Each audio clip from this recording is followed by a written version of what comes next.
नमस्कार, मैं संदेश स्वागत करता हूं आपका एक बार फिर से मेरे और आपके YouTube चैनल भारत संदेश के ऊपर। फ्रेंड्स, मैं आपको आज मिला रहा हूं उस शख्सियत से, बेबाक वक्ता, दमदार छवि, अपने जीवन में न जाने कितने ही सामाजिक राजनीतिक पद पर रहे हुए, सुमेरपुर से वर्तमान में निर्दलीय प्रत्याशी, 2 बार भाजपा से सुमेरपुर से विधायक रहे हुए श्रीमान मदन जी राठौड़ साहब से। नमस्कार मदन जी। नमस्कार नमस्कार। सर, पार्टी ने आपको टिकट नहीं दिया, इसका आपको और आपके जो समर्थक हैं उनको कितना यूं परेशानी है, उनको क्या लग रहा है, क्या कारण है सर ऐसा? देखिए, मैं 2003 में मुझे पार्टी ने चुनाव लड़ाया था। मेरे सामने बिना कॉक थी, कैबिनेट मिनिस्टर थी, उसको हराया था। तो 2008 में मुझे टिकट नहीं दिया। मैंने पार्टी का काम किया, जहाँ पार्टी ने भेजा, चाहे बंगाल, बिहार, उत्तर प्रदेश, महाराष्ट्र, गुजरात, मैंने पार्टी का काम किया और यहाँ पर भी जहाँ भेजा। फिर 2013 में फिर मुझे टिकट दिया। फिर वही बिना कॉक फिर सामने थी, वो भी कैबिनेट मिनिस्टर थी, तो मैंने उनको फिर हराया हाईएस्ट वोटों से। बिल्कुल सर, मतलब 43,000 लगभग वोटों से अपन ने हराया। बहुत लंबा अंतराल था सर। बहुत, जितने वोट वो लाई उससे अधिक वोटों का अंतर था। फिर 18 में काट दिया। तो हमने सोचा चलो पार्टी है, काट दिया, कोई बात नहीं। मैंने पार्टी का काम किया और इन्होंने बंगाल में भी मुझे भेजा, बीरभूम जिले में,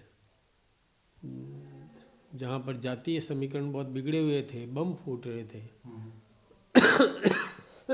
सॉरी, लगभग 50,000 के आसपास प्रत्येक विधानसभा में अल्पसंख्यक थे।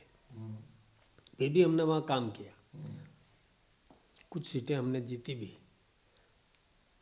इस बार सबने आश्वस्त किया था कि इस बार तो आपको निश्चित रूप से हम अवसर देंगे, लेकिन एंड टाइम पर इन्होंने और टिकट नहीं दिया। तो जब इस दरमियान क्या कार्यकर्ता हमारे बहुत पीड़ित रहे, प्रताड़ित रहे। जो उम्मीदवार जीत करके गए थे उन्होंने उनके साथ में सदव्यवहार नहीं किया, सौतेला व्यवहार किया। तो वो लोग बहुत परेशान थे।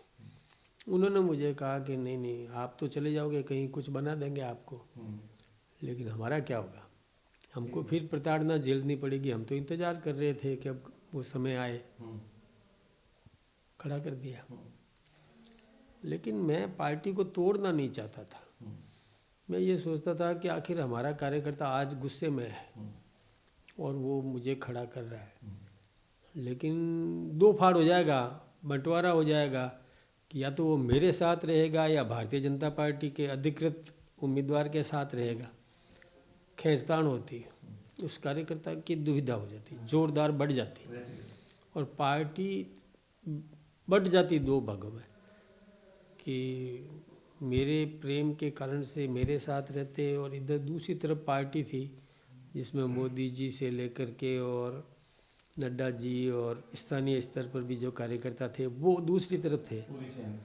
तो ये तो बहुत नुकसान हो जाता, उस कार्यकर्ता की भी समस्या खड़ी हो जाती आगे के लिए, लंबे समय के लिए, और पार्टी टूट जाती। तो मैंने सोचा देखें अपन तो, जैसे मान लो उदाहरण लें कि सिरोही में निर्दलीय संयम लोढ़ा जी जीत करके गए थे, तो कांग्रेस और संयम लोढ़ा के दो फाड़ हो गए। कांग्रेस का जिलाध्यक्ष संयम लोढ़ा के साथ में नहीं था, उसके कारण से सारी पंचायत समितियां हारी और जिला परिषद भी हारी सिरोही की। वो स्थिति मैं पाली जिले की करना नहीं चाहता था। मैं ये नहीं चाहता था कि हमारे पाली जिले में पार्टी टूट जाए, बिखर जाए, कार्यकर्ता बंट जाए, आपस में एक दूसरे के खिलाफ में खड़े हो जाएं। ये मैं नहीं चाहता था। इसलिए मैंने कार्यकर्ताओं के हितों को ही ध्यान में रखा फिर से, कि चलो एक बार आक्रोश कर दिया, दिखा दिया, और दिखाने के बाद में जब वो अधिकृत उम्मीदवार सरेंडर भी हो गया, जब उसने ये मान लिया कि नहीं मेरे से गलती हुई है और भविष्य में मैं सबके साथ में सद्व्यवहार रखूँगा, भेदभाव नहीं करूँगा, प्रताड़ना किसी की नहीं होगी, इस स्तर तक वो आया तो सही, ठीक बात, अदरवाइज तो आता ही नहीं। ठीक बात। तो आ गया, हमको यही तो एक दिखाना था। कहते हैं ना कि डसना नहीं, फुफकारने से मना किसने किया है। सही बात। तो ये एक फुफकार थी केवल ये जताने के लिए कि अच्छा। दूसरी बात और भी है कि नेतृत्व को भी ये समझना चाहिए कि वो न्याय करे। यदि परिवार का मुखिया यदि परिवार के 2 बच्चों के साथ भी न्याय नहीं करेगा तो दोनों बच्चों में दूरियां पैदा होना स्वाभाविक है। आप भेदभाव करोगे, किसी का ज़्यादा लाड करोगे, किसी को प्रताड़ना दोगे तो निश्चित रूप से टूटना स्वाभाविक है। इसलिए ये सबको ध्यान, कार्यकर्ता भी अनुशासन का ध्यान रखे, लेकिन नेतृत्व को भी ये ध्यान रखना चाहिए कि अनुशासन लोगों को लगे कि हम भेदभाव नहीं कर रहे हैं, हम न्याय कर रहे हैं।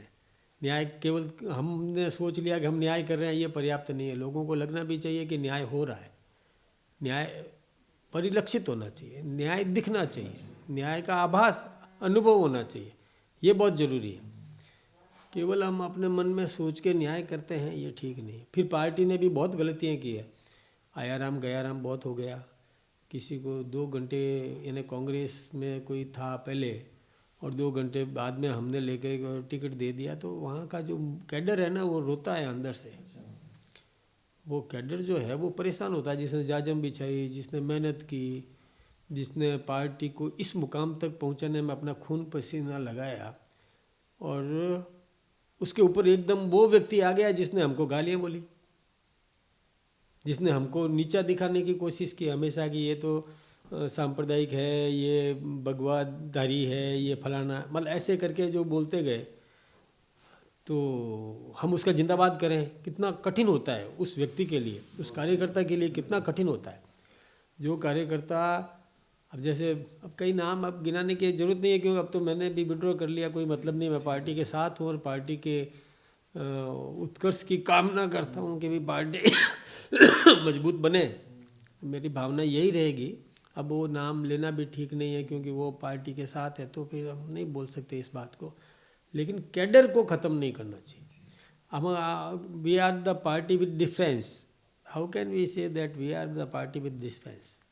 डिफरेंस तो लगना चाहिए कि हमने कैसे ले लिया किसी को, उसने क्या संस्कार प्राप्त कर लिए 1 दिन में या 2 घंटे में, क्या ले लिया कि हमारी पार्टी का वो सिरमौर बन गया और हम उसके लिए जनता से गर्ज करते फिरे, वोट मांगते फिरे कि नहीं ये हमारे विश्वास में रहेगा। क्या रहेगा? वो आया, लाभ लेके वापस चला जाएगा।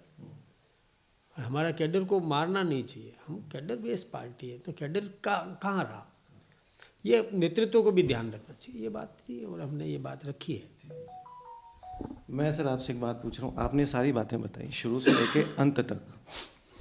एक मेरे मन में सवाल था काफ़ी टाइम से कि मैं मदन जी के बाद जाके पूछूंगा कि जिस समय आपको ये हरिशंकर जी का टिकट फाइनल हुआ था, उस समय उस दिन जो आपके समर्थक थे उन्होंने आपके पास आके क्या बोला, मतलब क्या आपने पीड़ा बताई कि सर अब कैसे क्या करोगे आप, वो मुझे समय बताएं सर, आपको कैसा लग रहा था? देखिए, हरिशंकर जी के मामले में भी मैं एक बात आपको बताऊं कि उन्होंने भी निर्दलीय फॉर्म भरा था। तो निर्दलीय फॉर्म भरने का मतलब है कि बगावत पर वो उतर आए थे और कांग्रेस ने उनको टिकट दे दिया। तो यानी क्या, कहाँ रह गया कांग्रेस? कांग्रेस ने क्या किया भाई? उसी बागी को टिकट दे दिया ना जिसने निर्दलीय फॉर्म भर दिया था, हिम्मत करके भर तो दिया उसने, और उसी के सामने कांग्रेस पार्टी। देख, मतलब कांग्रेस पार्टी से तो हम अपेक्षा कर सकते हैं कि उनका तो कैडर एकदम है ही नहीं, कोई नहीं है, वो किसी को भी दे देवे। ये सभी पार्टियों में ये विकृतियाँ आई है।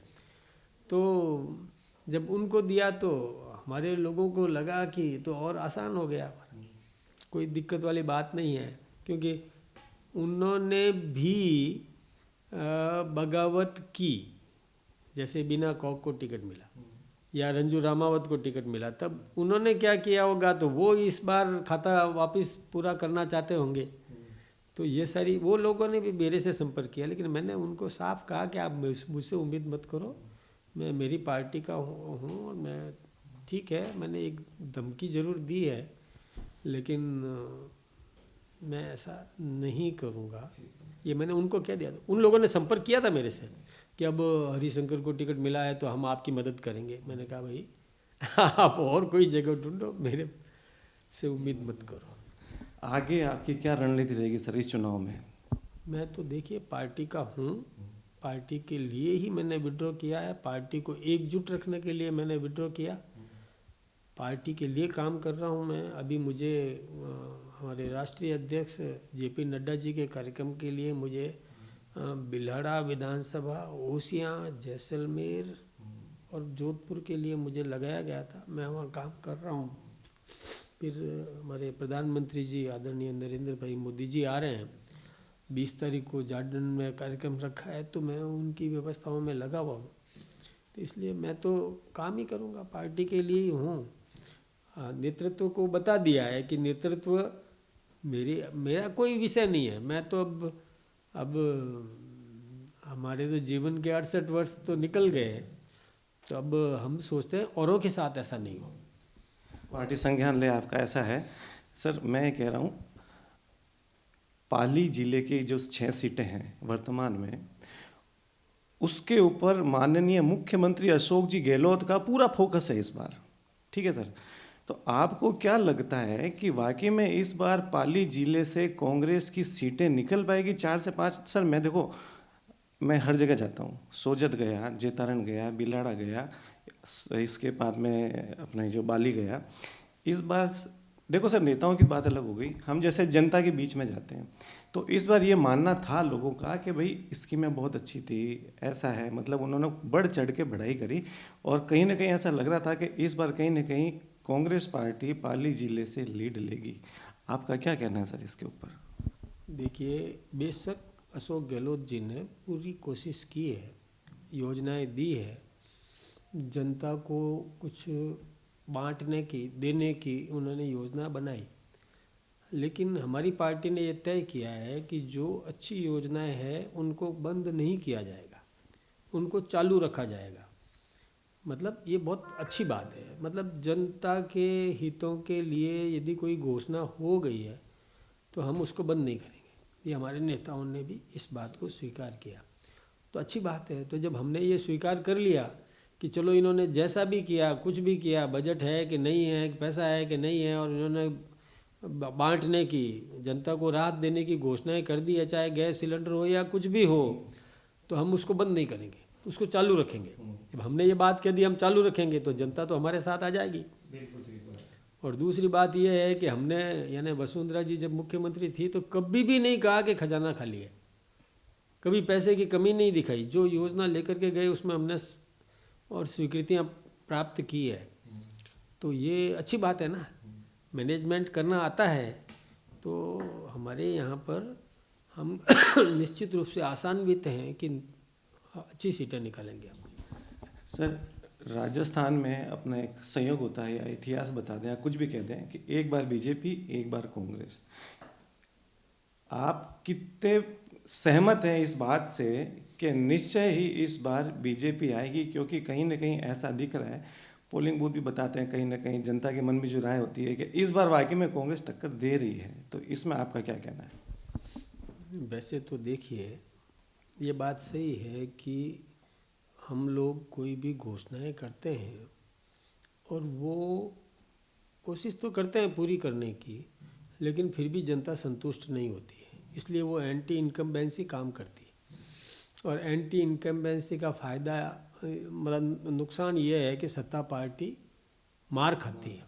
तो इसी कारण से ये सरकारें बदलती है कि एक बार बीजेपी एक बार कांग्रेस, इसी कारण से होती है। अब देखिए ना आप, उदाहरण सामान्य सी बात है कि जब उम्मीदवार जीतता है, चुनाव लड़ता है, सबको विनम्रता से प्रणाम करता है, सबके पैरों के हाथ लगाना, हाथ जोड़ना, सबको मान मनवार करना, ये करता है। और जो ही रिजल्ट डिक्लेयर होता है तो जनता उसको कंधे पे बिठा देती है, और कंधे पे बिठाती है तो वो जिसको पहले प्रणाम किया था वो हाथ जोड़ के खड़ा भी है तो उसकी तरफ देखता भी नहीं है, क्योंकि बाकी इतनी भीड़ होती है उसके सामने।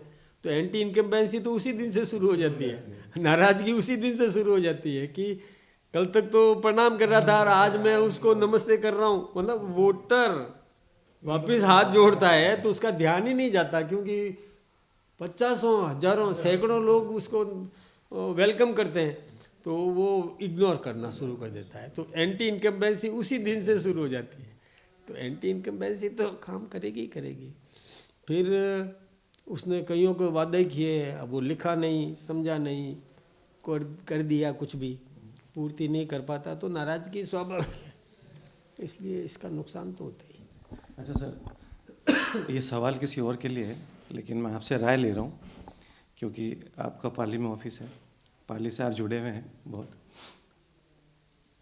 पाली के अंदर 5 बार से विधायक हैं ज्ञानचंद जी पारख साहब, पार्टी ने टिकट दिया, लड़ रहे हैं, कांग्रेस से हैं भीमराव जी भाटी। सर एक पाली, मैंने सबसे ज़्यादा जो इंटरव्यू लिए हैं जनता के बीच में जाके वो पाली के अंदर लिए हैं।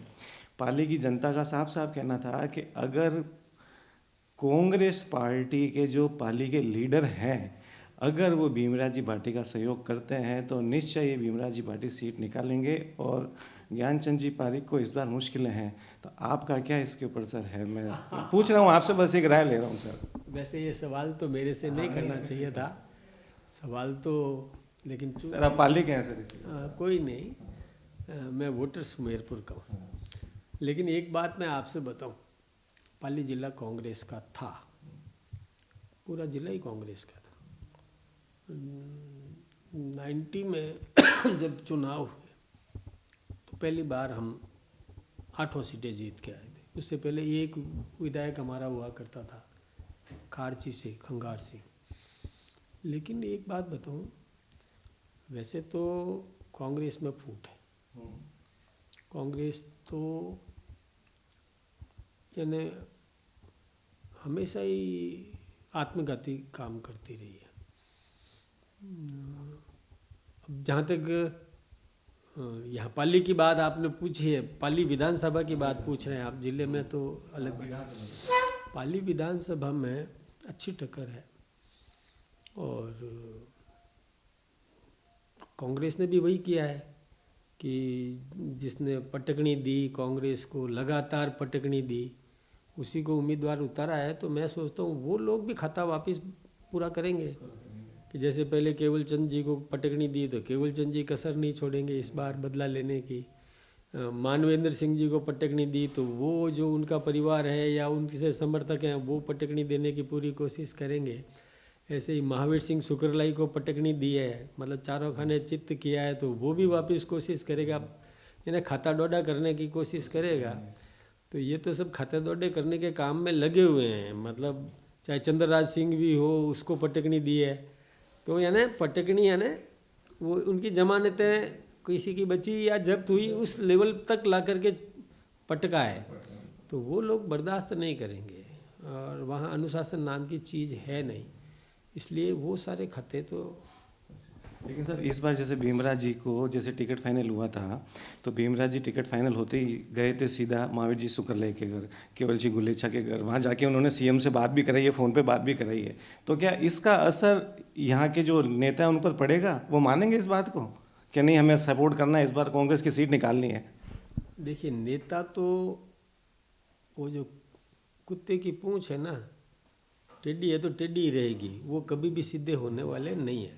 जनता का आप यदि पूछो तो जनता के दिमाग में ये जरूर है कि बोले मतलब प्रश्न होते हैं कई कि क्या रहा, क्या हुआ, 5 टेन्योर हुए तो क्या हुआ, जनता सवाल करती है, ये बात सही है। लेकिन नेता तो वैसे ही रहेंगे जैसे वो सीधे होने वाले नहीं हैं। हमारे संस्कार है, उनके वहाँ तो ऐसा कुछ भी नहीं है ना उनकी क्लास होती है, ना उनका ऊपर का कोई कभी कोशिश करता है कि हमारा कैडर कहाँ जा रहा है, ये करता ही नहीं है। वो तो चुनाव के समय ही याद करता है उनको, या लाभ देने के लिए कर लेता है, किसी को पद दे दिया, किसी को खुश कर दिया, किसी को क्या कर दिया, अपीजमेंट पॉलिसी है वहाँ पर। हमारे यहाँ ऐसा नहीं है, हमारे यहाँ अंकुश है, आरएसएस का अंकुश है।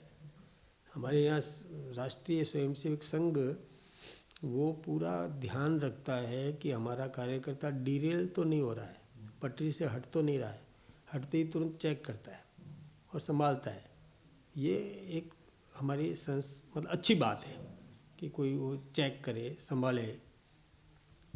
शायद ये कारण है बीजेपी का मजबूत होते जाने का। मजबूत मजबूत होने का आधार एकमात्र राष्ट्रीय स्वयंसेवक संघ है। मैं मेरी बात भी करूं, मैं यदि संघ का स्वयंसेवक नहीं होता तो मेरे साथ कितनी चोटें हुई है, आह तक नहीं निकलने दी, मतलब चुपचाप बर्दाश्त किया, क्योंकि मैं आरएसएस बेस्ड हूँ, मैं राष्ट्रीय स्वयंसेवक संघ का स्वयंसेवक हूँ। इसलिए मेरे मन में ये विचार आता है मैं कहाँ जाऊँगा, मैं संघ का हूँ तो संघ का हूँ।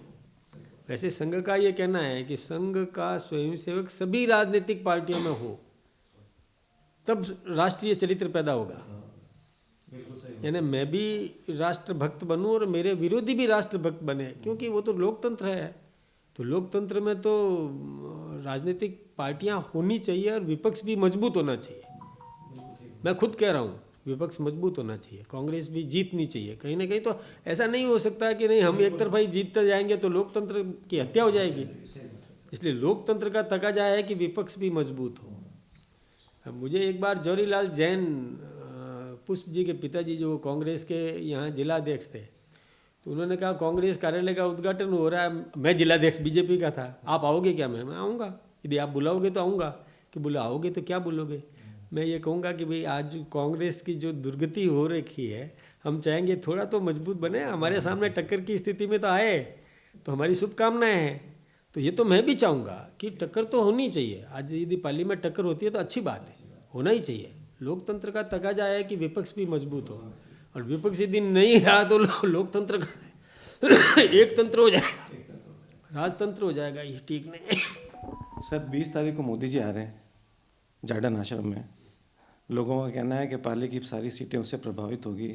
आप क्या मानते हैं सर, इसका मैसेज जाएगा कहीं ना कहीं? मोदी जी का प्रभाव है, मोदी जी का प्रभाव है, मोदी जी को सब मानते हैं। और मोदी जी ने दुनिया में जो नाम कमाया है, भारत का मान बढ़ाया है, वो प्रत्येक व्यक्ति उनको आदर से देखता है। मोदी जी की सभा का तो प्रभाव होना ही होना। उसके जस्ट एक दिन बाद में कांग्रेस की प्रियंका गांधी जी सोजत में आ रही हैं, तो आपको लगता है पार्टी की उनकी कोई ऐसी कोई पहले से प्लानिंग या पॉलिटिक्स है कि जब मोदी जी आ रहे हैं उसके बाद में एकदम से उनका वहाँ उतारा जाना, या और कुछ बात हो सकती है सर? देखिए, हर राजनीतिक पार्टी प्लानिंग करती है, तो निश्चित रूप से कांग्रेस की भी रणनीति होगी कि कैसे बैलेंस किया जाए। कोशिश तो सभी करेंगे। और सर सुमेरपुर की जनता के लिए आप कुछ कहना चाहते हो तो, आपके जो विधानसभा क्षेत्र के जो आपके समर्थक हैं या जो पूरी जनता सुमेरपुर विधानसभा क्षेत्र की, उनके लिए आपको मैसेज देना चाहते हो तो सर? देखिए, मैं तो यही चाहूँगा, उनका बहुत बड़ा एहसान है, सुमेरपुर की जनता का मुझ पर बहुत बड़ा एहसान है।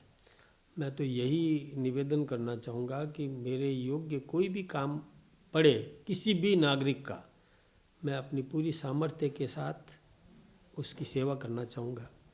और उनका ऋण कभी मैं चुका नहीं सकता, उतार नहीं सकता।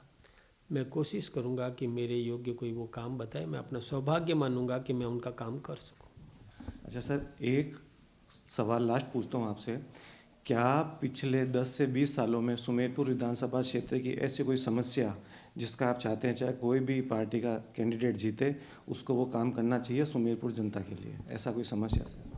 देखिए, हमने तय किया था कि हर घर को पानी मिलना चाहिए, प्रत्येक घर तक कनेक्शन होना चाहिए, ये करना है। चाहे कोई भी पार्टी जीते मैं भी सहयोग करूंगा, चाहे कांग्रेस का जीतेगा तब भी मैं सहयोग करूंगा और बीजेपी का जीतेगा तब भी मैं सहयोग करूंगा, क्योंकि हमारा वादा है कि हर घर को पानी मिलना चाहिए, हर खेत को पानी मिले। इसके लिए हम भी ये योजनाएं बनाएंगे।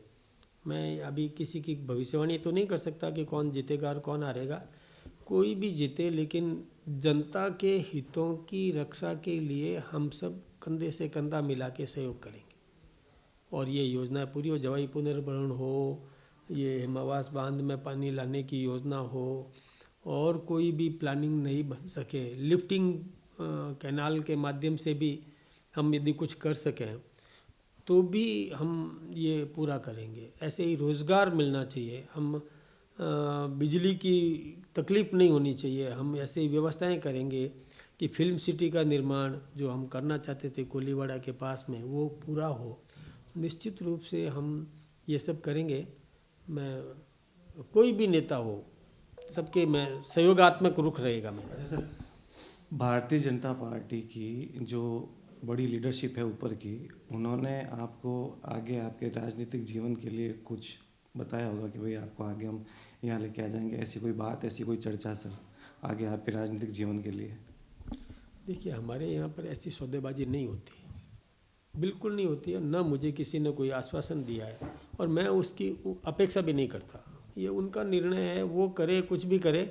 मुझे तो केवल एक एहसास करना था कि आप ऐसा जैसा मेरे साथ किया है और किसी के साथ मत करना, क्योंकि मैंने तो बर्दाश्त कर लिया, हर कोई ये बर्दाश्त नहीं कर पाएगा। इसलिए मैं केवल उनको बताना चाहता था। आपको अपने राजनीतिक जीवन की आगे के लिए बहुत बहुत शुभकामनाएं मदन जी भाई साहब। तो ये थे हमारे सुमेरपुर से भूतपूर्व विधायक श्रीमान मदन जी राठौड़ साहब। फ्रेंड्स, अगर आपको मेरा ये वीडियो पसंद आता है, प्लीज़ शेयर करें, लाइक करें, सब्सक्राइब करें और बेल आइकन ज़रूर दबाएं। जय भारत, जय हिंद।